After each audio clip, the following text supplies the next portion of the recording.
AP మాజీ CM YS Jaganmohan Reddy Anakapalli జిల్లా పర్యటనకు వెళ్లారు. గన్నవరం ఎయిర్పోర్ట్ నుంచి విశాఖ ఎయిర్పోర్టుకు చేరుకున్న జగన్ అక్కడి నుంచి రోడ్డు మార్గాన అనకాపల్లి ఉషా ప్రైమ్ ఆసుపత్రికి వెళ్లారు. అచ్యుతాపురం సెర్చ్ ఎసెన్షియా ఫార్మా కంపెనీ ప్రమాదంలో గాయపడిన బాధితుల్ని పరామర్శించి ధైర్యం చెప్పారు. ఇక బాధితులకు మెరుగైన వైద్యం అందించాలని వైద్యులకు జగన్ సూచించారు. ఇక ఈ ప్రమాదంపై ప్రభుత్వం స్పందించిన తీరు బాధాకరమని జగన్ అన్నారు. గతంలో ఎల్జీ పాలిమర్స్ ఘటన జరిగిన 24 గంటల్లో ₹1 కోటి పరిహారం అందించామన్నారు. ఇక ఎసెన్షియా ప్రమాదంపై మంత్రులు అధికారులు చాలా ఆలస్యంగా స్పందించారని ఫైర్ అయ్యారు.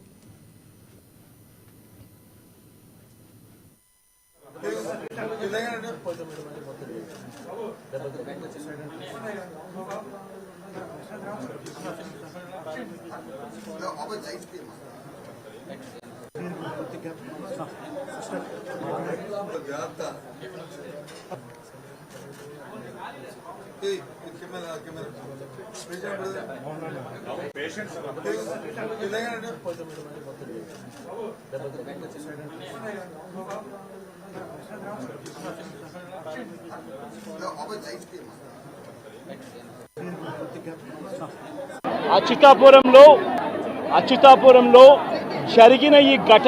జరిగిన ఈ ఘటనలో ప్రభుత్వం వ్యవహరించిన తీరు, ప్రభుత్వం స్పందించిన తీరు, 2 గంటల ప్రాంతంలో ఈ ఘటన జరిగితే ఈ ఘటనకు సంబంధించి జరిగిన వివరాలను ఒక్కసారి గమనిస్తే ఈ ఘటనలో ప్రభుత్వం స్పందించకూడదు అన్న తాపత్రయము ఎక్కువగా కనిపిస్తా ఉంది. ప్రభుత్వం 17 మంది చనిపోతే ఈ ప్రభుత్వం మొట్టమొదటిగా సాయంత్రం 4 గంటలకు హోంమంత్రి వచ్చి ప్రెస్ మీట్ను అడ్రస్ చేస్తూ తాను మాట్లాడినప్పుడు కూడా సహాయానికి సంబంధించి పర్యవేక్షించడానికి తాను అనకాపల్లికి వెళ్తున్నాను అన్న మాటలు వాళ్ళ నోట్లో నుంచి రాలేదు.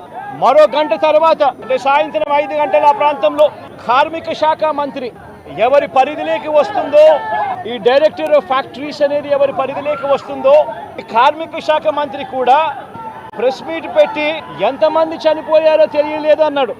వివరాలు లేవు అని మాట్లాడతాడు. తాను కూడా హుటాహుటిన అక్కడికి వెళ్ళాలి అనే తాపత్రయం కూడా ఘటన జరిగిన తర్వాత ఘటన స్థలానికి కలెక్టర్ ఎప్పుడు పోయాడు, అధికారులు ఎప్పుడు పోయారు, కమిషనర్ ఎప్పుడు పోయారు అన్నది ఒక్కసారి గమనిస్తే ఇంకా బాధ కలిగించే అంశాలు. అధికార పార్టీకి సంబంధించిన నాయకులు ఎప్పుడు పోయారు అని చూస్తే ఇంకా బాధ కలిగించే అంశాలు. కనీసం ఘటన జరిగితే కనీసం అంబులెన్స్ను కూడా మొబిలైజ్ చేసి ఆ ప్రాంతానికి తీసుకుని రాని పరిస్థితి. బాధితులు ఎవరైతే ఉన్నారో వాళ్ళందరినీ కూడా కంపెనీకి సంబంధించిన బస్సుల్లో తీసుకొస్తా ఉన్నారు, హాస్పిటల్లోకి తీసుకొని పోయే పరిస్థితి. నేను ఒకసారి తేడా గమనించమని అడుగుతా ఉన్నా. ఇలాంటి ఘటనే ఒకసారి మా ప్రభుత్వ హయాంలో కూడా జరిగింది. ఎల్జీ పాలిమర్స్ అనే ఘటన జరిగి కోవిడ్ మహమ్మారి ఉన్న సమయం అది మేలో జరిగింది. మే 2020 ప్రాంతంలో జరిగింది.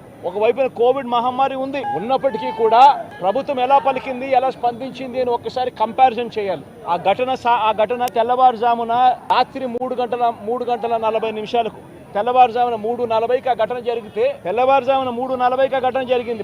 పట్టపగలు కాదు. జరిగితే 5 గంటల కల్లా కలెక్టర్ స్పాట్లోకి వెళ్ళాడు, కమిషనర్ స్పాట్లోకి వెళ్ళాడు, అంబులెన్స్ అప్పటికి